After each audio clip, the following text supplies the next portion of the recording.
So as I have often said on my channel, when you push preparedness to its logical conclusion, you always end up on a homestead, okay? When you push preparedness to its logical conclusion, if you're thinking correctly, if you're doing all the preparedness things, eventually at some point you're like, I got to get to a place where I can be more sustainable. That's a homestead. You will get to a homestead. So the reason I talk about things I'm going to talk about today is not to promote fear. This topic interests me because I was in the military, and so I want to be able to talk about it, but I also want to show you the vulnerability of where we are as a country. There is very little time left.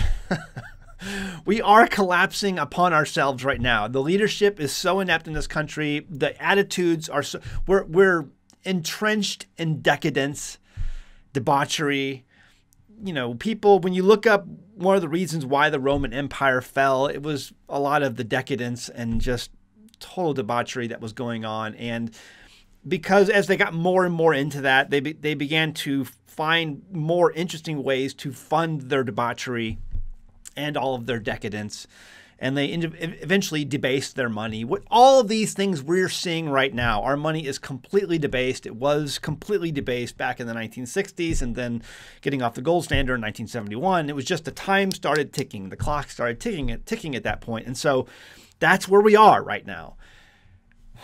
And we are witnessing one of the also parallels from the fall of the Roman Empire. And it's just not the Roman Empire. It's like when you learn history, you can see these things happen over and over again. They're cycles that happen throughout all kinds of different major empires and, you know, countries and all of these things that when a country rises up and when it falls, you see some of these same markers that we're seeing right now. The one we're going to talk about today is this whole idea. We can't meet our recruiting goals, but it's not just us. It's the West in general. Britain is experiencing these same things. Let's go ahead and take a look at these articles. Over at thedailycaller.com, it says a huge blow, decline in white recruits fueling the military's worst ever recruiting crisis, data shows. And they go through in this article basically, and they try to make it look positive, even though it's not. The overall numbers are down. Okay, the overall numbers are down for recruiting, down majorly. And what you see, they'll try to say, oh, they'll spin it like, well, the recruiting for, you know, blacks and Hispanics is up, and that's great. But everything is, as a total, as a whole, is down. We cannot find enough recruits to deal, you know, with the needs of our military. It says each U.S. military service saw a notable decline in white recruits they're putting on white recruits over the past 5 years. Those stupid white people aren't joining the military anymore.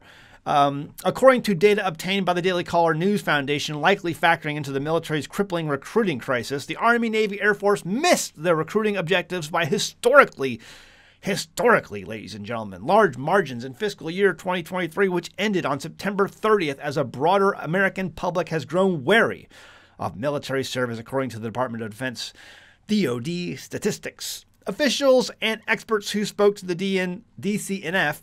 Since 2018, however, the number of recruits from minority groups has remained steady, or in some cases increased. And as you scroll down through the rest of the article, you will encounter a mind-numbingly array of statistics and data points that try to explain where we are as a recruiting and our recruiting goals as a nation's military. And it's just, it's insane. And so what you get to is finally is this paragraph here. It says what we're seeing is a reflection of society. What we know less of is what is driving all these things, an Army official told military.com. There's no widely accepted cause to why we are where we are, basically. Well, I have some ideas on that. And then as you scroll down, you encounter more mind-numbing statistics and data points of where we are in our recruiting efforts as a nation's military. And then finally, you get to another piece of data where it says this. Air Force, Navy, and Marine Corps officials could not explain why there has been a decline in whites recruited to serve. Factors influencing recruitment demographics can be complex and multifaceted, an Air Force spokesperson told the DCNF. That's the reason why we can't meet our recruiting goals. Well, those reasons are multifaceted and they're complex. It's hard to, convey the reasons why we're just falling short far short of our, recruiting goals. It's not that hard. It's because the military has become very liberal. Our commander-in-chief is a mind-numbed, senior citizen who has lost all concept of reality years ago.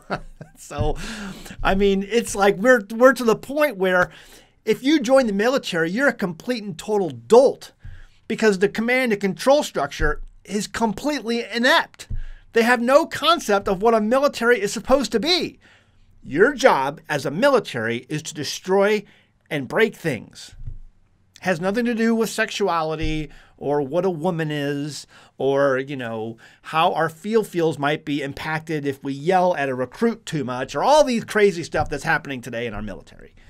Now, this is why, listen, going back throughout time, my great-grandfather did not serve in the military because at that point they had just come over from Germany.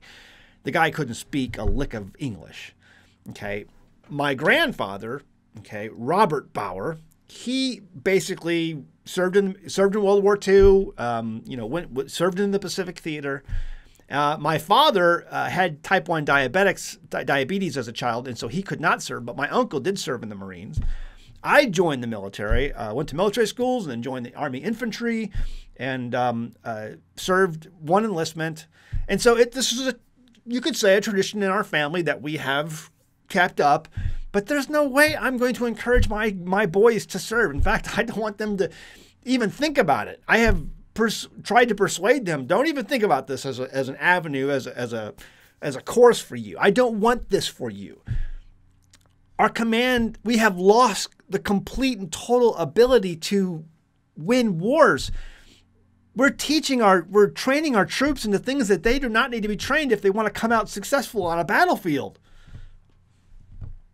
No. But see, it's not just us. Check out this article. Now, this was published over at the Telegraph. This was published over at the Telegraph at the UK and says, disbelief as undermanned Royal Navy seeks to redeploy officers to diversity and inclusion team. Now, this is behind a paywall, but I'll try to explain what's going on here because I did get to read the article. And there's other places where you can read some of the article online. It says, former First Sea Lord calls for the roles to be scrapped as the service faces personnel shortages and missed targets. So here's what's happening right now. The Royal Navy is taking officers and enlisted from certain ranks and their certain tasks that that their job is for in the military, and pulling them and then putting them in diversity and inclusion teams, getting them trained so that they can come back to their roles and be that team's or that unit's diversity and inclusion officer or enlisted person. Okay, so they're pulling these people out and they're tasking them with this job. And the former First Sea Lord, who's no longer in command, is saying, hey, this is completely ridiculous, and we need to put these people back in the job that they were trained for originally, to be in the military, and forget all of this diversity and inclusion stuff. Well, that's the reason, my friend, you're not in charge anymore. You can read more of the article over at this website, and that's what we're going to do. It says the Royal Navy is redeploying Marines and sailors to become diversity and inclusion officers to enhance the lived experience of personnel amid ongoing recruitment challenges and manning its ships. 3 internal Navy job advertisements seen by the Telegraph seek to attract serving sailors and Marines to work on diversity policy. The roles are based in Navy Command HQ in Portsmouth and are intended to improve the lived experience of our people. A Navy source told the Telegraph, at a time when we're massively undermanned, why does NCHQ want yet more people to concentrate on diversity and inclusion? You can imagine the sorts of power-hungry social justice warriors this will attract, too. We're already inclusive. Diversity will increase in time with population. Lord West, who served as the First Sea Lord from 2002 to 2006, told the Telegraph, taking people from key and important roles to focus on diversity is nonsense. The Royal Navy has lost the plot. Obsessing over diversity and inclusion actually leads to recruitment issues. One needs just to look at the RAF's positive discrimination schemes, which led to the exclusion of some white men. These diversity roles should be scrapped immediately. Again, Lord West, this is the reason why you're not in charge anymore, because you think rationally. And we want people to think irrationally. Thus, the reason we have trouble with our recruitment goals is because parents who love their children, who are proud of the way they have raised them to be virtuous and strong individuals, are not going to send their kids to a stupid debauchery military installation that has no idea if men or women should use men or women's bathrooms. That's where we are. You're not going to convince me to send my kid to some place like that. It's not going to happen. Oh my God. There's a reason why I don't send my kids to the public school system. Because there are people in the public school system who think and identify themselves as cats. They think they're cats. If the military is the same way, I'm not going to be like, oh yeah, well, let's go proudly serve our country. In an organization who will be accepting of those who think they're cats. This is where we are. So, all right, let's regroup here for a second. How's your garden doing this year? Because, you see, food is important. I like eating.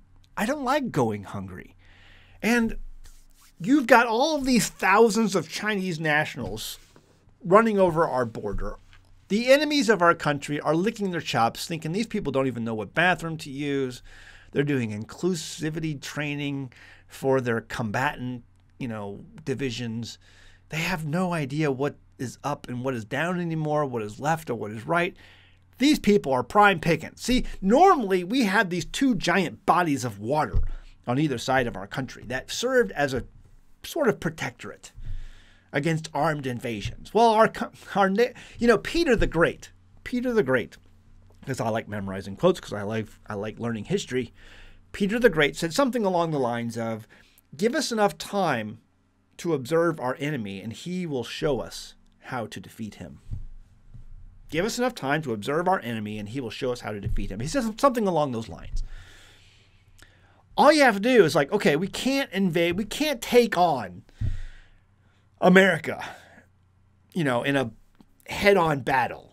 Their technology has us beat. They have too many well-trained and still, good equipment, better equipment. We can't do that. However, what we can do is we can flood them with illegals and give them a mission. And when we activate them, they'll take out the grid, they'll take out all these different things, and it'll be complete and total chaos, and the country will probably erupt into civil war because we have fed all these communistic ideas into their education system. And we have now generations of non-virtuous children who have raised themselves into adults, and they're now running the government. Fantastic. So here's what you need to be doing. Growing some food. Getting ready. Preparing. How's your garden doing? I'm getting ready to go out and put some more soil and some different things layering on my garden. And then I'm going to put down the weed cloth, roll over the weed cloth, and I'll be ready. I'm going to go to I'm going to try to go this week to the recycle center and get me some thrown away milk containers and chop the tops off of those and start planting, getting my cabbages ready to go into the ground. So that's what I'm doing right now. I'm trying to grow food, because if it all kicks off, if everything goes south, then I don't want to go hungry, because I think we're incapable as a country right now of defending ourselves. You don't bring all of these Chinese people, these Chinese military age males, over into a country and just let them sit. At some point, you're going to have to activate them. You can't let them get in any way ingrained into that society they're trying to, take over. So I think the time is limited. Those people are here. We saw that Ohio sheriff who, spouted off and said, hey, listen, we've been briefed and it's not good. We're expecting an attack. We're being attacked now, he says.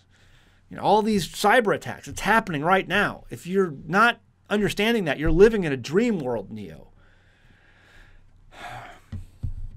All right, gardens. Let's get our gardens ready. Let's get everything squared away. I'm trying to do some more stuff with the patrons over at patreon.com. I'm working on comms. I got some more videos on comms coming up soon. I'm going to do a video for the patrons here soon. I'm doing a lot of consults. A lot of you guys are hiring me for consulting. My guy who does my solar stuff, you know, he helped me with my solar. We upgraded our solar system recently, and his name is Roy. And I sent him a question the other day. And I said, is it possible to have my entire home grounded so as to help mitigate the effects of an EMP or a CME? And I think you're going to be really surprised by his answer. I'm going to read his answer. It was a really good answer, you know, I think a couple paragraphs.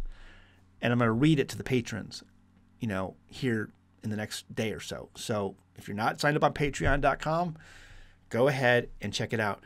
Guys, I think we have some misinformation maybe when it comes to CMEs and EMPs and things like that. We're talking about all this nuclear Russian stuff going on up in space. I think you might be surprised. Check me out over at patreon.com, and I'll go into more of that over there. All right, guys. Leave a comment below. Let me know what you think. I mean, would you send your children to the military at this point? Would you encourage your children to go serve our country when we have people in command who have no idea what bathroom to use? As confused as they are, when we have a commander-in-chief who we don't even know if he's making it to the bathroom on time most of the time. I mean, seriously, you want that guy in charge of your son or daughter? No. What do you think? Let me know in the comments below. I have a history in my family of serving, but it ends here today. All right.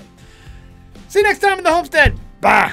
Have you ever gone to a health food store and seen all those small bottles of probiotics in your cooler section? Man, can they be pricey. Are you really getting all you need to improve your gut health from those expensive bottles? How viable are they? Most of those products claim to give you between 8 and 15 strains of gut-healthy healing bacteria. Think of each strain of bacteria as a different factory in your gut. Each factory is responsible for breaking down that food in its own way. The more factories you have, the more the food is broken down and the easier the food is absorbed and digested by the body. A 2018 study published by the National Library of Medicine shows that one fermented head of cabbage can produce up to 114 strains of beneficial bacteria. That's a lot more food factories than you're getting from that expensive pill bottle. And that's just cabbage. Imagine the probiotics when you add garlic, onions, pepper, and more to that ferment. PerfectPickler.com and its home fermentation kits provide you with everything you need to get started making your own gut-healthy food factories from the comfort of your own kitchen. PerfectPickler.com even provides a jam-packed recipe book with many of our kits. Visit PerfectPickler.com and start fermenting your own veggies to begin your journey to better gut health. That's PerfectPickler.com.